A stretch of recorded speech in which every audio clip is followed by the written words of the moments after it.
What's up, Trios Tribe? Bringing you guys another regional event. I mean, Chile. It's a Chile event. Chile doesn't really get official support, so they sent us the lists of like a really big tournament they had. So we're gonna be posting them, and we're gonna be posting them for everyone to see because it's kind of fun to be able to support regions that don't necessarily get like Bandai's good grace support. I don't know.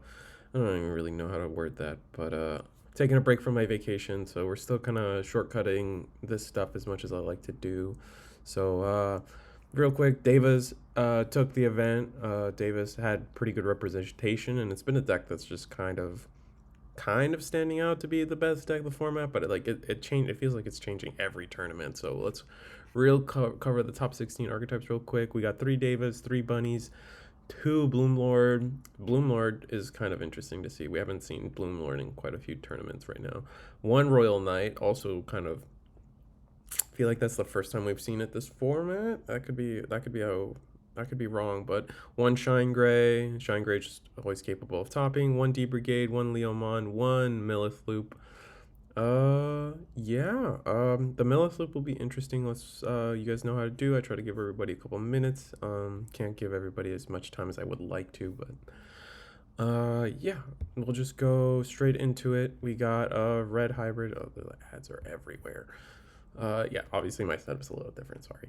Red hybrid, not going full on the Ukamon's the first thing that stands out to me. Playing the standard 11 champions, playing our guest appearance honorary red hybrid Garudamon. Actually choosing to play 5th level 6 is not too common, but not too unheard of. Sometimes you just you need to find your stuff. 1 Blitz Omnimon, that's a little low. I feel like most people want to be on 2 because you want to find it. It's not really searchable. And no, just the normal 2/2 sweep plus 1 more because we like to be a little extra on options. And playing 5 Digibubbles because Ukamon just turbos us into such a higher rate of Digibubble generation basically. And then playing the 5 best ones. I think Yokomon, before the Koromon, everyone was on Yokomon, and now the Koromon's just better, but Yokomon's not that far off, so it's not a big deal. And obviously 8 Tamers. Nothing too crazy, pretty standard. We've seen this quite a few times now, even past this past week. I would try to talk more, but man. We're gonna go into the other red hybrid. This one actually playing the Rui package, maxing out, cutting BT4 Flamemon altogether to fit in the Ruis. So there's some high roll potential there. Playing the 11 champions, playing the guest star Garudamon. Still only 1 Omnimon, but we're gonna go all the way with the high roll when it comes to Atomic Inferno, which is kind of nuts.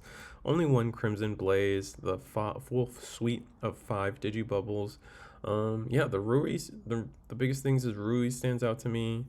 Yeah, compared to the other list, right? Because we're instead of the 2 Flamemon, we put in the Ruri and maxed out the Ukamon. Yeah, makes sense to me. I mean, red hybrid's pretty straightforward. If you can get the high roll going, you're gonna win out the day, and if you don't, then you struggle. But it's always just a good deck, and especially with the rise of security control, we didn't see security control this topping area, but meh. Next list.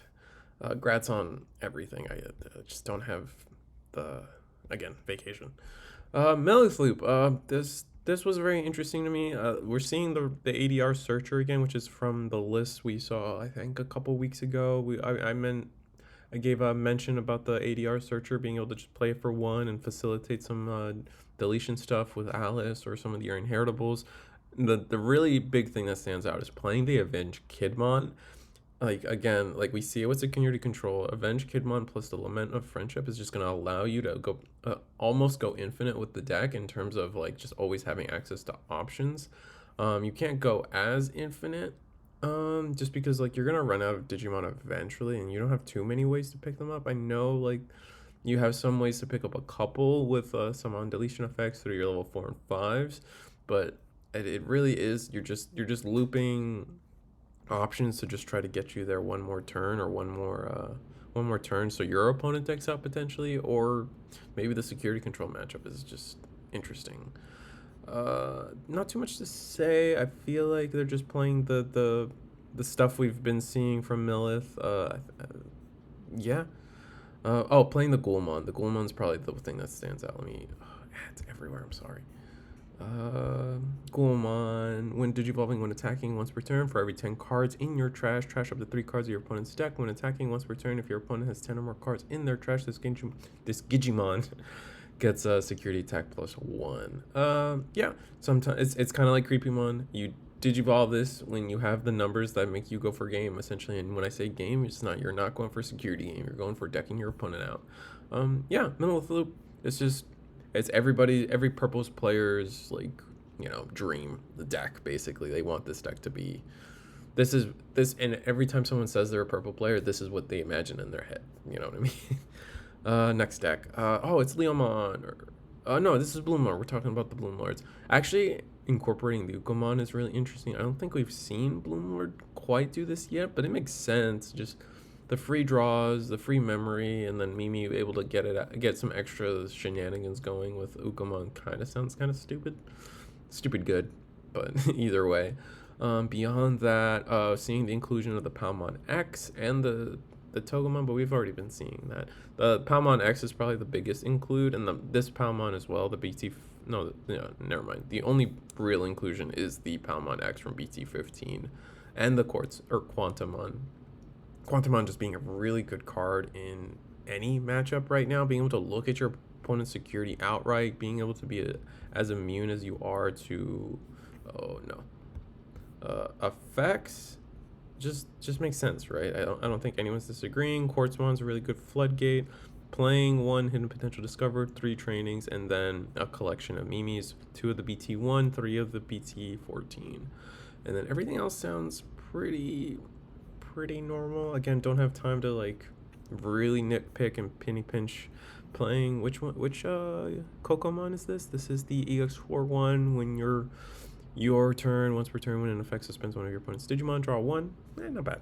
And we're playing the Burger one. What does the Burger one do? Your turn, once per turn, when you play a green Digimon, this Digimon gets 2 KDP of burger. Look at this little chicken. They're like little chicken nuggets eating burgers. That's kind of creepy. It's like the reverse of Chick-fil-A. That's weird. All right, we got the second BloomLord also playing the Palmon X, so I guess that's becoming more of a standard for Palmon or BloomLord to start playing this Palmon X. Is it? I mean, X Digimon tend to be just like an extra card draw, and being able to suspend on play when Digivolving gives you another angle, and then the inheritable if you play Green Tamer, gain 1 memory also sounds kind of sick. Playing the Yoshino, why? I mean, I guess the memory, all your stuff is plant and fairies is relevant, and it's a memory setter, so it lets you, and you're not like committed to Mimi, but then you kind of lose out on turboing Digibubbles. But without Ukomon, maybe you just don't care as much, and you're hard playing them through your effects anyway. Still playing Doan Death X, playing Samana Santi. That's an interesting take, especially with the rise of Giant Missile. It's kind of fun to see. Samadhi Santi, I guess it's just really good for Hydramon. You may suspend one of your Digimon to suspend one of your opponent's Digimon. I kind of see it. Your opponent's cards can't suspend. Cards suspended with this effect can't unsuspend until the end of their next turn. That makes sense. And then one of Death X playing the 5 Digibubbles, but like playing an actual weird mix, like a 2-3 split. Your turn when this Digimon becomes unsuspended during your turn. During your unsuspend phase, gain 1 memory. Interesting. So it's like, I remember this. It's just another way to like get 4 memory or something on your turn. Which allows you to just extend BloomLord plays or Quantumon. It makes sense. Why so particular with the split? We don't really see this anymore, a 3-2 split like this. So very interesting. But, and on the Parasaurmon is probably the next most interesting thing. Let's go. So level 4, drops for 5, Digivolves for 2. Your turn when you would play a green Digimon card. By suspending this Digimon, reduce the cost. Ooh, you get to reduce play cost. That's an interesting. When did this come out? EX3? Sheesh. Your turn, once per turn, when an effect suspends one of your Digimon, suspend one of your opponent's Digimon. Oh, that's interesting. It's a 1-of, a cute little tech. It's not a 3K or lower, so you have to raw Digivolve into this. Huh. If it works, right? I can't think too much about it. And yeah, going into the next list. I'm sorry about these ads. Leomon Tribal. Let's see if there's anything I can pick up. Playing Pulsemon. That's probably the thing that sticks out the most immediately. Everything else looks pretty. Oh, playing those. No, I feel like we've seen Zubagon Punch, but we are on the Mega Gargomon Ace, so also interesting. So yeah, playing the. It goes without saying, we're playing four of everything from what is in the package, and then the where things. And when I say in the package, I mean the EX5 stuff. We're maxing out on the rookies, maxing out on the champions, maxing out on the ultimates, maxing out on the heavy Leomon because he's just kind of the better one, but that's not to say that Bancho Leomon isn't that good. We see no Bancho Leomon's good. It's just not like your main boss monster, which like heavy Leomon is that boss monster with the digivolving, with with the fortitude, which is what your deck wants to be doing most of the time. Anyway, the on deletion effect. It's just good, and then it attacks twice. It's just so much we want to do. You are on green black ultimates, so Mega Gargomon can catch your opponent surprise, especially with the stickiness of fortitude. Just kind of allows you to do a lot, especially like, oh, when attacking, delete your 5. Now I'm safe. Nah, I got you anyway. Fortitude. Busted. And the way the timings work is like, let's say it's when attacking, delete your Digimon. You'll be able to, when attacking, delete their Digimon. Fortitude comes back. Now it's counter timing. So you'll be able to get your Digimon back and then Mega Gargomon ace them anyway, which is kind of sick.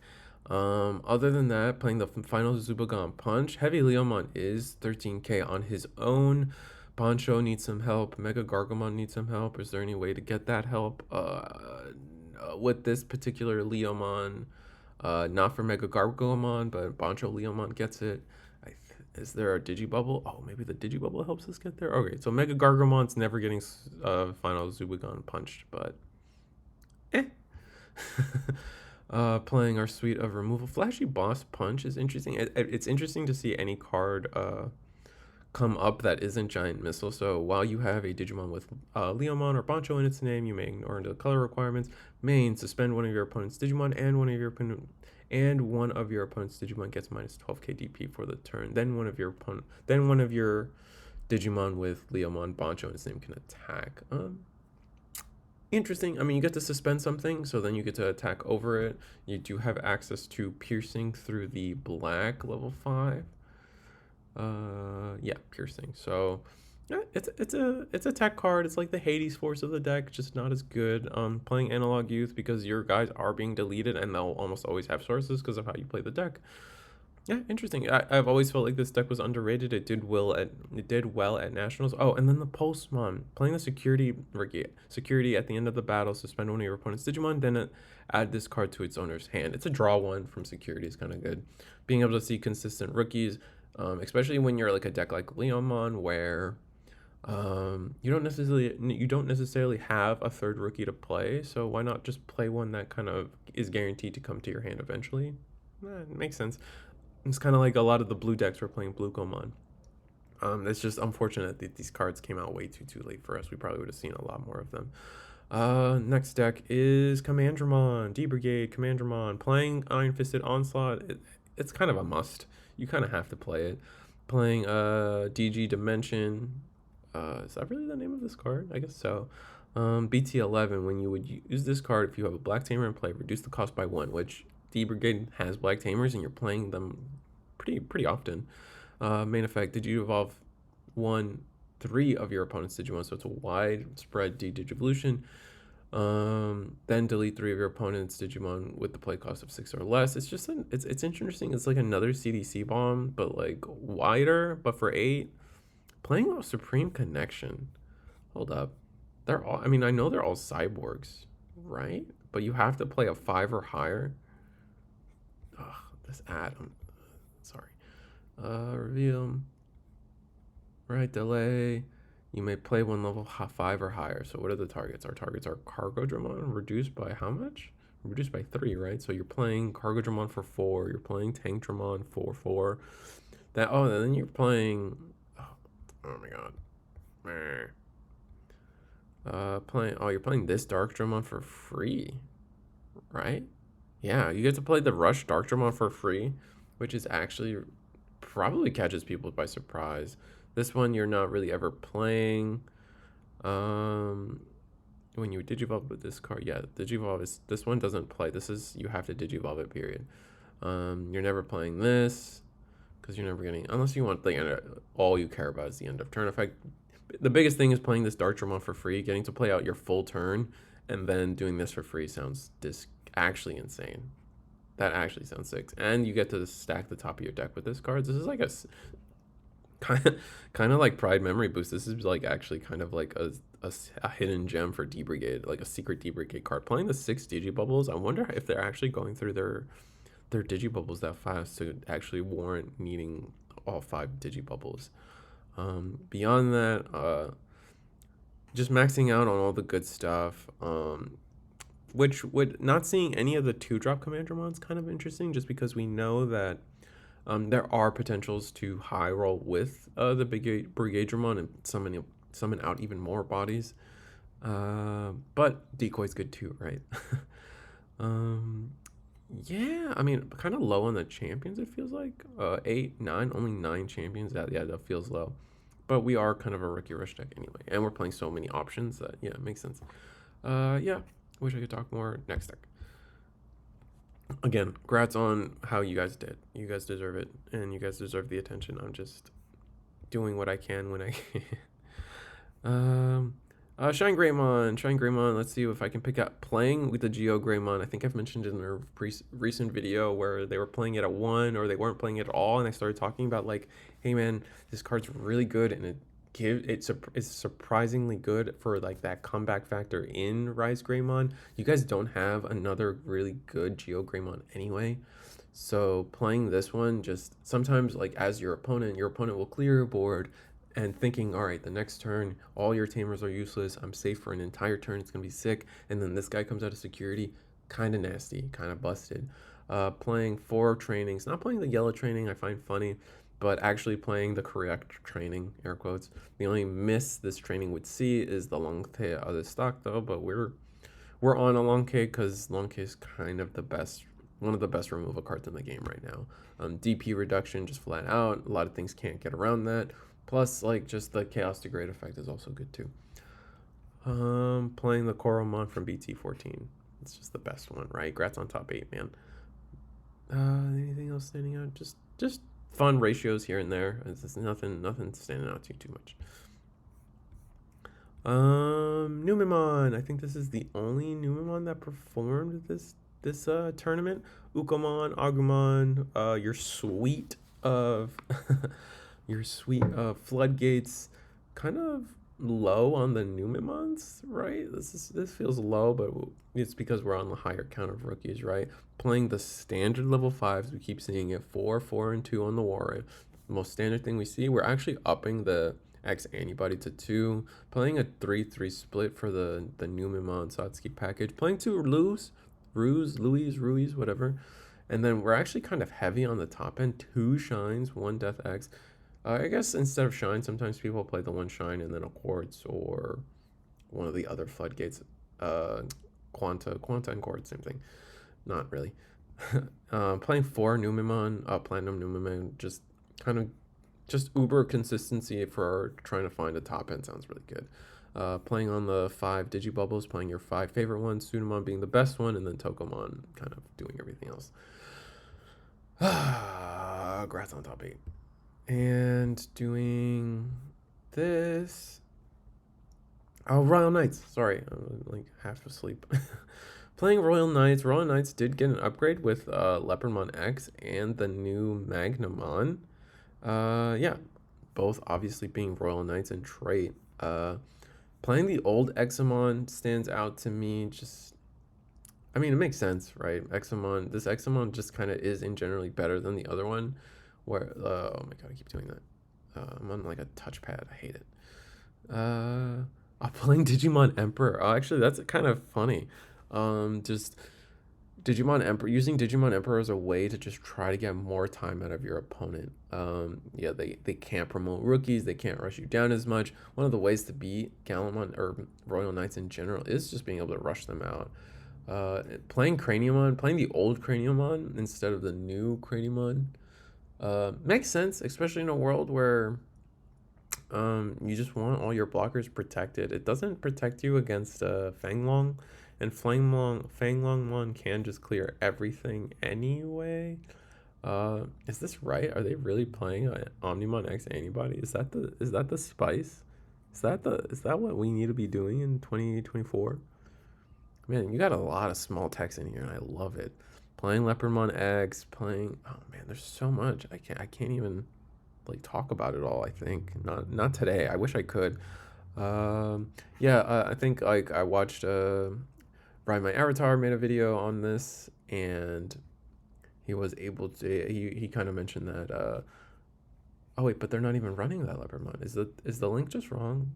Oh, maybe they put the wrong Leopardmon. I think this is supposed to be the BT13 Leopardmon. So anyway, yeah. So this Craniumon's supposed to be like with the actual in archetype Leopardmon, the BT13 one. It gives everybody blocker, and then this Craniumon makes them all undeletable. Kind of sick. That's kind of busted. Yeah, we're just gonna assume this was supposed to, these lists are the official lists brought to us by Chile, Piedra Bruja themselves. But yeah, I mean, actually, on the Sister Mont Blanc, I feel like we see that a little less. I think I'm talking too much about this list, but hopefully some of these cool texts are true. I feel like this has to be the DT13 Leopardmon. There's no way it's not. But yeah, congrats on top 8 for your event. Hope you guys get recognized. Next deck. Oh, rabbits, bunnies. Oh, we're seeing Quartzmon top end with the merciful mode. Makes sense. Only seeing this trend of only playing 8 champions feels gross to me, but what do I know? I don't know much.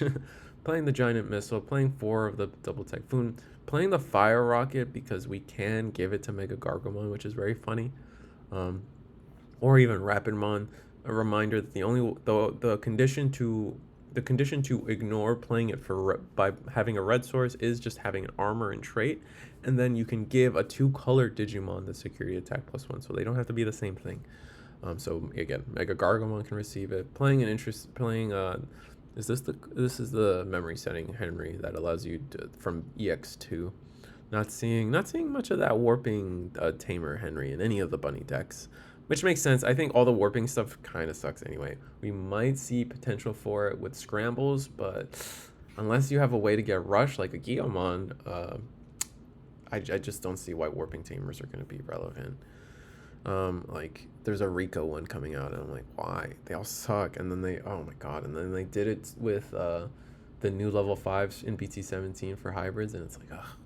Anyway, again, I'm short on time. Playing Ukamon. Did the other deck play Ukamon? No. Okay. Interesting. So this is a top 3. This is 3rd place. Playing Ukamon. Sounds good to me. I'm playing a one of Calamon. Just fun. Just interesting tech. You get to play it for one at the right time, and then it actually pays for itself because it gives you back home memory, draws you a card, gives something 3k. That's kind of sick. Playing Lu because, Ukamon and Lu is just making every deck just a Rookie Rush deck. Still on 4 champions. Oh my god, dang it.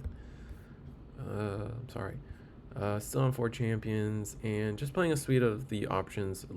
Feels a little low on trainings, but what do I know? They obviously did better than me. Playing the starter deck Gummymon when attacking. If you have a green tamer, draw 1. Playing the old EX4 Kokomon. When an effect suspends one of your Digimon, draw 1 card. And I find out that when a card says that, blocker doesn't count, which is funny. Yeah, congrats on 3rd. This is our last bunny deck. 2nd place. It's just suite of rabbits. Still actually playing a 10 champions. Playing with the jamming Gargomon. That's probably the next best champion you really could play in the deck. Playing a Davis Ken. Wait a minute. Hold on. All right, we're getting a little too crazy. Or let's start looking. Start of your main effect. If you have a blue Digimon, gain a memory. Okay, doesn't actually exist. If you have a green Digimon, gain a memory. Your turn, when one of your Digimon digivolves into a 2-color tamer by suspending this guy on suspend. So you could Gargomon, swing, give yourself jamming, digivolve into Rapidmon, unsuspend with Davis, gain a unsuspend, attack again with jamming because this Digimon gains jamming for the turn. So you get 2 attacks with jamming, and then on the next turn you can like you could attack with the Rapidmon for some reason, and then Digivolve into this guy, unsuspend, and then like you're also playing the Ace Imperial. Hold up. Oh no, I keep doing that. Anyway, let's read it while we're here. Hand counter. On play, when Digivolving, suspend 1 Digimon, then unsuspend 1 Digimon. All turns. Once per turn, when this Digimon becomes suspended, you may play a Tamer card from your, or a Digimon with 4K or less, from your hand without paying the cost. And you're playing so many Tamers that it just almost makes sense to play this thing. Yeah, that's tricky. I like that. I play for 7, and suddenly you're getting Tamers, and then that's just good, right? Like that's interesting. I mean, I would love to know more information on how that worked out for them. I definitely have never tried it myself, so I'm like the gears are turning. But yeah, I don't have that much time. Oh, we're gonna do some of the Devas. No time for memes. Gonna see all playing Digimon Emperor. Goodbye, Ganai. We didn't need you anyway.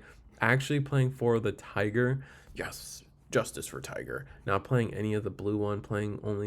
Not playing any of the blue Zodiacs. Just only playing the Marahimon. So we were just not on Tiger whatsoever, which is a little sad.